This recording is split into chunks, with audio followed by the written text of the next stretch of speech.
What up, world? It's Rodolfo Beckless Jr. again. And will I have you here as my audience? You call me daFeaux. Now listen, I hope your day been off to a good start, but if not, don't even trip. It's about to get better, you feel me? I really can't say the same for this dude you see on the screen right here. Cause daFeaux is looking like a steaming pile of shit right now.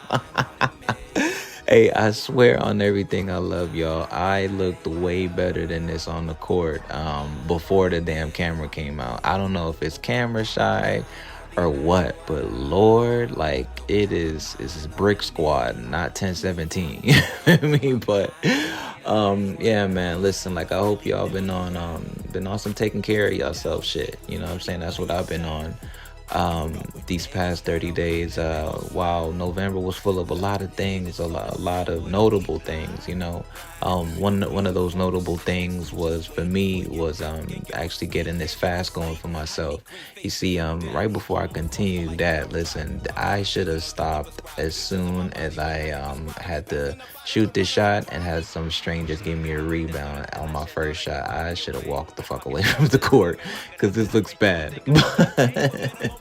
But yeah, man, I fasted for 30 days. I was just trying to get closer to myself, closer to God, and really just closer to the things that I want. You know what I'm saying? I was really looking to make that change and add that extra, that extra factor to it, that X factor to it to make it really happen. You dig? But I hope now after the election, since things kind of quieted down, it was probably even hard to hear yourself. Hopefully now you're able to take a more studious approach to things and, just get a little bit more acclimated on the things going on in your area, man. That's really where it starts and that's really where it matters. But like I said, it's about to get better. I can't say the same. Look at that long ass walk to get that ball. Boy, that boy should have just went home. But yeah, man, it's about to get better as we get into this vlog, man. So y'all rock with me. Let's do it. But how y'all like that different shit, huh? You know what I'm saying? Switching it up a little bit, putting a little bit of action on the court and shit. You know what I'm saying? I'm trying to get better with it. It's only been about it's called about a cool couple of months, to be honest with you. I can't really put a year on it, but it's just been a cool couple of months me getting on that court, practicing a little bit. You know what I'm saying? Just staying active, but more importantly, just feeling good about doing a different hobby. You know what I'm saying? Again, because this is one of them, doing a different hobby and trying to just incorporate a couple of different things in my life that it's also tied to the shit that allows me to try and make some money too. You know what I'm saying? With this whole rap shit and all of that. So, hopefully y'all enjoyed that little bit of words that I put on that whole situation in terms of the election and just keeping it modest, but again, more so just keeping it studious. So I hope y'all doing y'all due diligence, man. It's more important than anything right about now. So let's go ahead and get into the meat and potatoes of this vlog. You know what I'm saying? It's been a minute. You know what I'm saying? I wanted to make sure that the next vlog that I did, I'd have a lot more to talk about, and not just, again, y'all know this ain't no kind of vlog where we stay on top of the whole current events and try and make sure that we always talking about what's going on. We more so getting y'all more accustomed to me, more familiar with me, and putting y'all onto my life. You know what I'm saying? So it really ain't no time limit on this thing, but we definitely gonna work on doing some more vlogs a little bit more frequently. So now once we find the sauce, once we find that whole that recipe that we trying to lay down, y'all gonna see it a lot more and a lot more frequently, like y'all would desire it to be. You get what I'm saying? So as far as the meat and potatoes of this whole thing, so the meat and potatoes of this vlog today is about how we just fresh off this 30-day fast. You feel me? I decided maybe a couple of days before November, right before November really started, I said to myself, something gotta happen.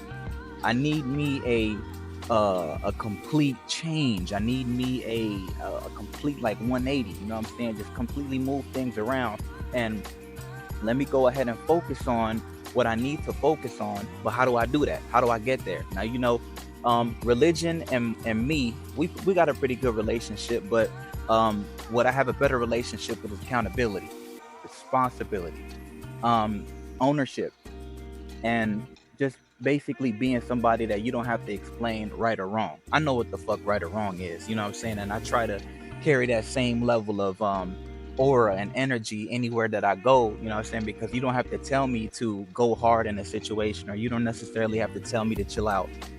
Well, sometimes you do, but that's just one of the things about me, you know what I'm saying? But in terms of the relationship with this fast that I had for 30 days, it was more so about, like I said, that change that I was looking to have in my life. And recently, this year actually, I experienced a miscarriage of my lady, and it was not a good experience at all. It wasn't an easy one, and it wasn't anything that nobody could really talk me through, because it was my first time going through it. You know what I'm saying? I was, a little bit nervous about about talking about it to certain people, but I know I had to go ahead and open up. I just can't keep all of that tension and that hurt and that pain on the inside. So, with going through that miscarriage, it took me to a different place. It opened up something inside of me that I never necessarily thought would exist, or I didn't even know would really have a place. You know what I'm saying? And me being who I am. But when we went through that, again, it's a we thing. It didn't just happen to her; it happened to me. It happened to her, and it also happened to baby girl, her daughter, my baby girl too. You know what I'm saying? We all got fucked up from it. You know what I'm saying? The whole family, the whole household. I even think the dog mad. You know what I'm saying? If Winnie's not mad, then she's sad as fuck, just like all of us. You know what I'm saying? But I didn't understand how much of a toll that shit took, and it was just taking myself. I'm gonna just take ownership of myself in this video.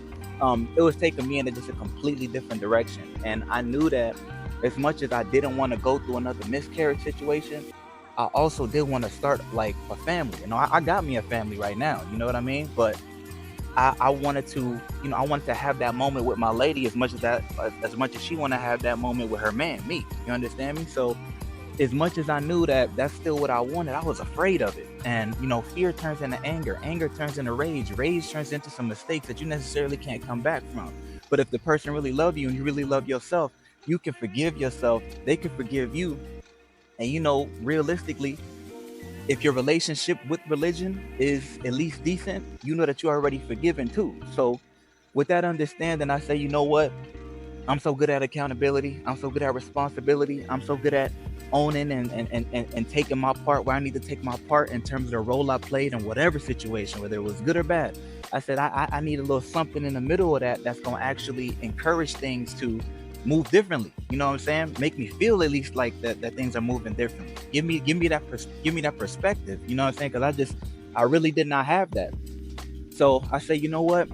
Since I'm good at all of that, let me go ahead and get that higher power involved. Let me go ahead and get that higher believing involved.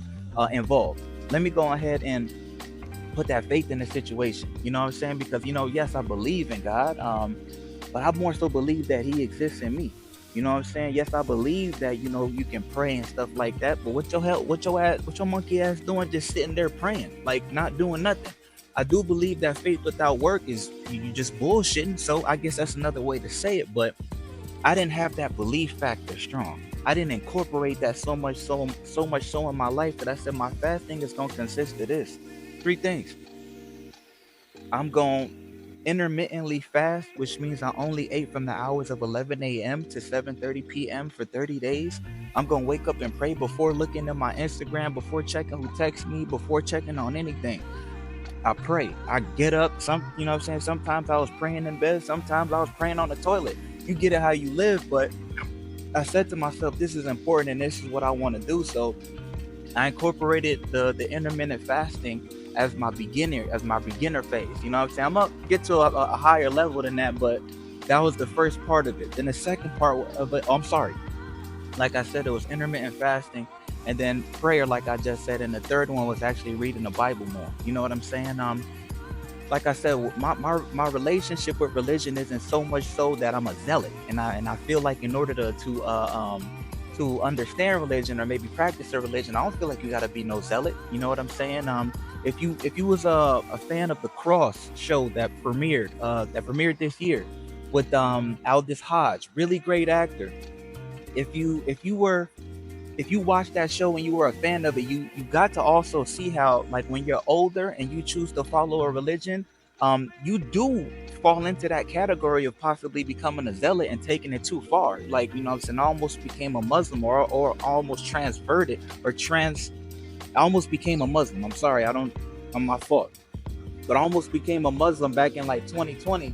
And it was because I was just feeling this kind of like fanatic type energy. And I guess again, if you're a fan of the Cross show, you saw that talked about and you got a little bit of an understanding of that. So, when I decided that, trying to become a Muslim, converting to being a Muslim wasn't really for me, I said to myself, like, then be more accountable, be more responsible. You know what I'm saying? Just focus more on what you know that is right and what you know that is wrong. You know what I'm saying? But the change that I was looking for, I was able to get it. And taking on this taking on this fasting process and taking it serious for the things that I wanted. You know what I'm saying? I wanted that change. I wanted that closer feeling to God that I was already feeling was happening, because I was like, damn, like shit shaking in my life without me really even understanding how. So I'm like, damn, I'm already feeling connected. So that again played more of a part into saying, hey man, that's a little push that I needed to go ahead and, go with the fast in order to continue to get close to him and get close to the things that I want. It's funny how that ended up working out. I feel like it's working out perfectly. You know what I'm saying? So I just wanted to let y'all know the meat and potatoes of this thing when we starting this whole thing off. This vlog is about what I've been doing this whole time that I haven't been vlogging, and honestly what I got out of not vlogging for this time, because what I was looking to get out of my fast. You know what I'm saying? So again, if y'all having the same thoughts in your mind, y'all possibly playing with the same theories and stuff like that, man, go ahead and jump off that bridge. You need to, because that's the same place that I was at. And it's the exact time that I chose to make my decision, stick to it, own up to it for about 30 days.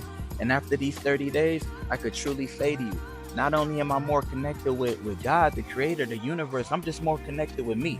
I know where my boundaries lie. I know where my pain is at. I know what makes me happy. I know what can resurface something out of me that I don't necessarily want to see. So with that being said, you know what I'm saying? Welcome to vlog number 3. One of the ones that I really feel like y'all about to really fuck with, because we're going to get into some real hot shit. It may be current, but watch how it tie into exactly who I am. So without further ado, welcome to vlog number 3. I know it was a super long intro, but again, we getting y'all accustomed to the progression of how we gonna move things. We basically setting up the sauce, we setting up the recipe of what it's gonna look like together. So I welcome y'all to this vlog number 3. I hope y'all got a little bit of something. I hope y'all got something out of that long ass intro, because we about to go ahead and get into this whole thing about Kendrick, baby. Now my man K Dot, Drizzy Drake, Cole. You just throw his name in there, just mention him along with all of this foolishness going on, man. Y'all know what's going on. I'm not the one that's gonna sit here and do the timeline. I'm not gonna sit here and do the, oh, but did you see that in the video? Did you know that this represented that? Did you know that that's I'm not doing none of that. I'm also not gonna do what Professor Sky does. You guys, if you're on YouTube watching this shit on YouTube, you also need to type in Professor Sky. He is an absolute beast when it comes down to analyzing music, but not only analyzing music, that the human aspect behind the music as it pertains to the story that they're trying to tell you. You know what I'm saying? It's out of this world. You can count on him to, if you didn't want to think too much, don't watch that video. But if you're not afraid to think too much, you can count on him to make you think even more than you thought you was going to. So truly a great recommendation. But I'm not him and he ain't me. But because what this shit about to be, it's about to be simple as this. You see, the whole beef started off of hip hop. I don't care what nobody say. That's what I'm on. It started off of hip hop. The elements of hip hop. The elements of hip hop. If I could cut it down into three things that hip hop has to walk with and wake up with every day. Hip hop has to wake up with expression, because hip hop is about telling your story or telling a story. Hip hop has to wake up with authenticity. Hip hop also has to wake up with that creativity. That's where you get all different forms of hip hop. I'm not saying that those are the only 3 elements that exist, but I feel like that's what hip hop do when you wake up with it, and when hip hop is walking around. That's what it feel like to you. Authenticity, expression, and creativity. It feels good. It makes you want to work harder. Don't it? Now, when Like That dropped, it wasn't no disrespectful shots thrown at Drake or J. Cole. It was competitive shots. It was shots that wake your game up, make you more alert to what's actually going on, because what's actually going on is hip hop. It's a sport. It is competitive. It is displaying your bit of machismo. Like, this is what this shit is about in every way, shape, and form. So when you accept hip hop for that and you operate off of those terms, when you heard like that, you said, "Oh, somebody lit the fire. Let's go. We just got done watching the Olympics. Let's go see a great show." But then you had to see Drake think that Kendrick wasn't necessarily about what the fuck this hip hop shit is. Then you have to see how K. Dot immediately responded to say, "I am really what this hip hop shit is. Whether you want to call it culture or you just want to call it hip hop, I'm really like that. And you're not like us." And then J. Cole, who wasn't even this, like I said, there wasn't even a disrespectful shot at J. Cole. J. Cole decided to say that I'm going to say something in response and then take it back. Now, he's already been completely obliterated over the internet about his move in terms of saying what he said on that track, not only saying it, but deleting it, and it's a problem. So this is where I'm going to focus on, and then I'm going to get to my later points, right? This is the problem with J. Cole, and I'm understanding as much as he's being obliterated on this internet right now, he's also being uplifted and revered and seen as, "Oh man, I'm glad that you took the Schoolboy Q's advice. I'm glad that you went the route that you did to not engage in this, because this is ugly." I don't know what the fuck about this is ugly. I really don't, because I think it looks more ugly for you to be an artist for 10 years saying that from mixtape time, J. Cole, from mixtape time, saying that you can go toe to toe and sparring is in your wheelhouse. You can get down and do this.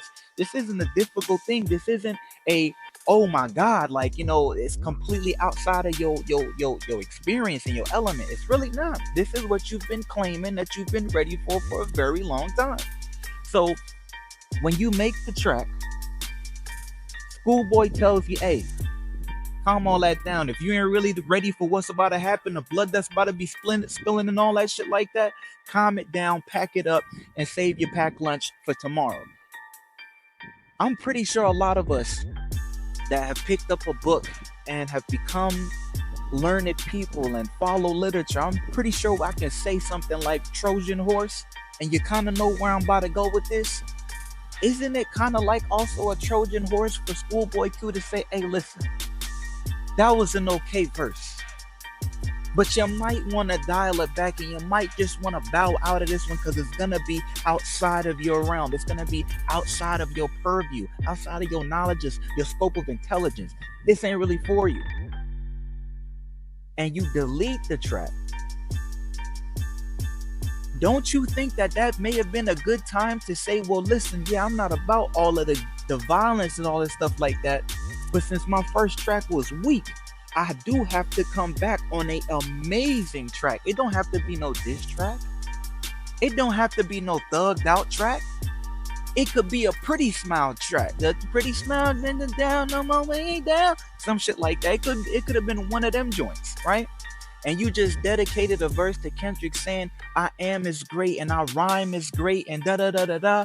But based off of where I know y'all about to take it, I'm not the one, I'm the one." Some shit like that. It would have been easy, because now all I'm seeing is the king of confliction, the king of self-compromise, the king of, "Well, I grew up wanting to make beats for Jay-Z, but then Jay-Z signed me, made a fool out of me, and then I spent 10 years or 2 years trying to come up with a hit song, because now I know I have to be an artist now," and all of this crap. My problem with J. Cole has always been, you don't have to be what we want you to be. You never have. The only thing that you had to be in this whole situation was yourself, brother. I got angry actually when my brother compared me to you, because I'm nothing like you. I'd rather be myself, and I think that when we get this fame, I think that when artists like J. Cole become famous, that self journey becomes put on display for us to see. But what I feel like is a problem with that is we're pushing so much of this self compromise and self confliction shit that not near one of these niggas know how to stand down on nothing, stand up for nothing, hold their own with nothing. It's always a matter of, oh, well, I was feeling this way today, so then I crashed out. Or, I was feeling godly this way, so, I got to keep it godly. I can't be on that. I'm gonna be very honest with a lot of y'all. It doesn't have to be about none of that shit. It could just be about who you are.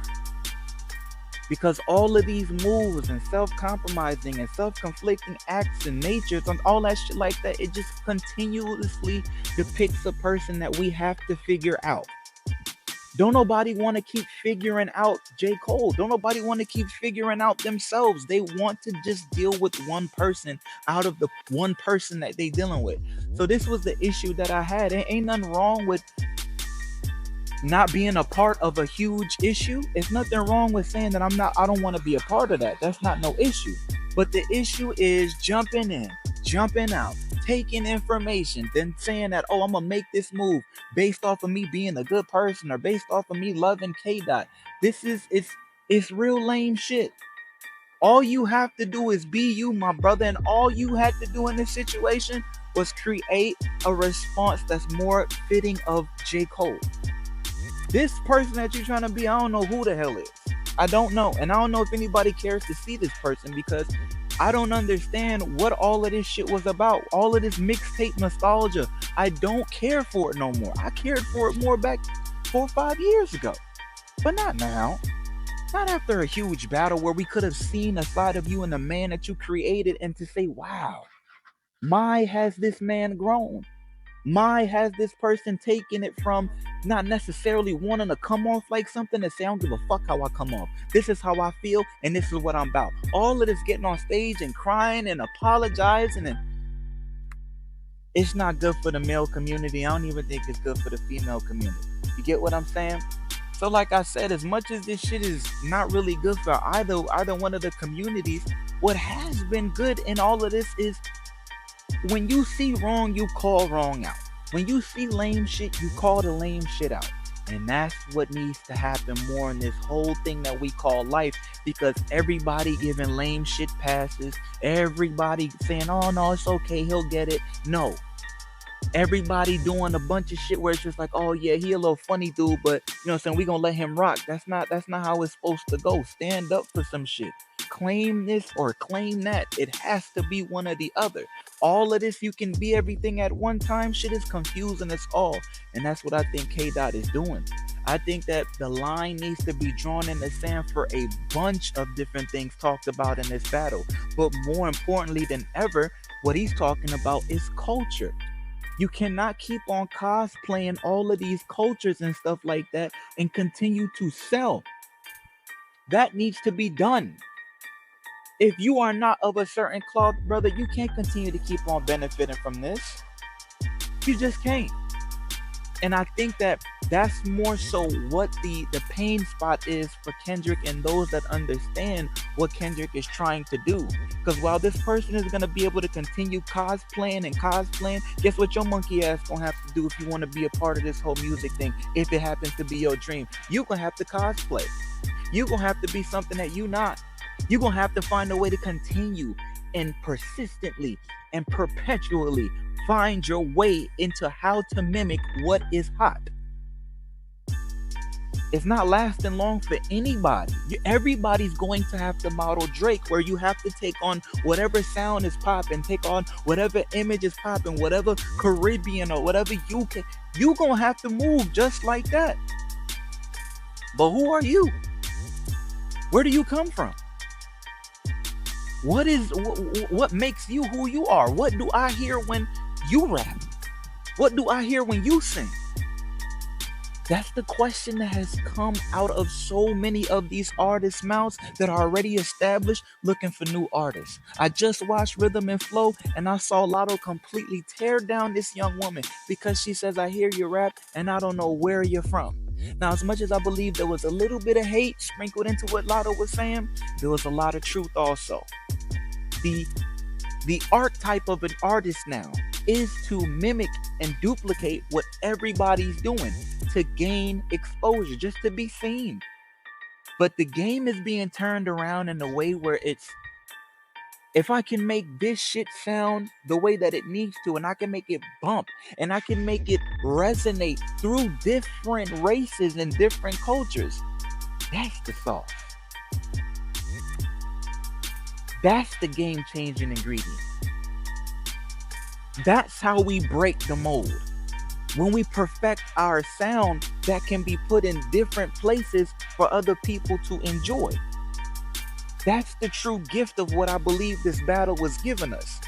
Now, in terms of all of the pedophilia and the backdooring and fucking on wives and, you know, treacherous things that I'm hearing in terms of how he didn't give a fuck about Metro Boomin's mother passing away and stuff like that. Like, for me, again, I've never been a part of that community where it's like I can separate the man from the music. I can't do that shit. Because when XXXTentacion was sitting there beating on his baby mama, that's all I had to hear. I'm done with this young nigga. I'm over it. You know what I'm saying? So when this whole thing comes out now with Drake, I'm be honest with you, I don't fuck with dudes that's on that type of shit. So I don't need to wait until it becomes confirmed or until he gets the charge because it's 100%. Now I don't need to wait. And if you one of them people that need to wait, you can go ahead and close the video right now. You can take your time if you need to, or hurry up and click right away. X. On this vlog, we don't separate the man from the music. We do not do that. Because I'm an artist myself. And if you ever hear about some monkey shit or any type of smut on my jacket, please understand this. It is up to you to make that decision. I understand if you're a religious person, the word judgment is kind of like, we leaving it for the big man up top. But fuck with me on this real quick. You grown. You an adult. You get in the car with your friend. Your friend actually brings somebody else that you maybe had seen one or two other times, right? But you chilling in the car and the joke comes off with this person, a stranger, and you find out that this stranger's over here touching on people, touching on kids. Your instant reaction is to not fuck with this person, to even check your homie like, why the fuck you got me in the car with this kid toucher? Why is this happening? So if you need to do any type of thinking and waiting after all of these videos that exist on the internet of him playing and touching and kissing all over these young girls, you can press the X and move on. Because we don't even need more proof to come through no court type of situation. The proof is right here. It's over. You know what I'm saying? So off of that, I've already made my decision. I'm rocking with the people that's trying to support their family, that's trying to bring kids into this world and raise these kids in a very, very, very upstanding way and get money and stay fly. You see what I'm rocking here? This is some vintage shit from the thrift. You know what I'm saying? I'm gonna make sure they get they kudos on this shit, and this is straight from 22. So this is what I do. I'm more focused on artists, especially in this whole situation, that is more so bringing about family values, bringing in financial values. You know what I'm saying? Like, I don't understand a certain situation with some of these dudes out here, because it's just like y'all would rather be in a difficult situation just to stunt when you can sit down, buckle down, do what you have to do, and stunt later. Yeah, man, that integrity thing is a really big deal. You know what I'm saying? Because your ear is a gate, your mouth is a gate, your eyes is a gate, and a lot of this shit that's going on right now in the music, when you putting that shit up in your body and all that stuff like that, is creating how you think. It's called programming for a reason. I'm just outside, you know what I'm saying? Just catching me a little vibe before the Thanksgiving holiday, and I'm listening to Rich Baby Daddy. I'm like, God damn, Rich Baby Daddy shit by Drake and Sexy Red, and I'm just like, Jesus Christ, dog. Like, it's kind of getting crazy how every single song that hits, every single song that's fire in the hip hop community right now. Well, you know what I'm saying? Before Not Like Us and all this, you know what I'm saying? Kendrick doing this thing. Every hit song made these bitches get up and shake their ass. every song. And I'm sitting there thinking to myself, I'm like, man, that can't be what our music is all about now. That can't be the instant reaction to all of our hit music now. Because what happened when Not Like Us come on? Get your boogie on. What happened when Squabble Up come on? Get your boogie on. What happened when TV Off come on? You get your boogie on. So it feels good, man. It just wake up. You know what I mean? So I think it's a good time for some honorable fucking mentions, man. This one I might have a little bit loaded. Like I mentioned earlier, Professor Sky from YouTube, very great YouTuber. He's actually a part of another community too that does bigger music reviews as a whole. So definitely got to tap into him, Professor Sky. But it's ARP.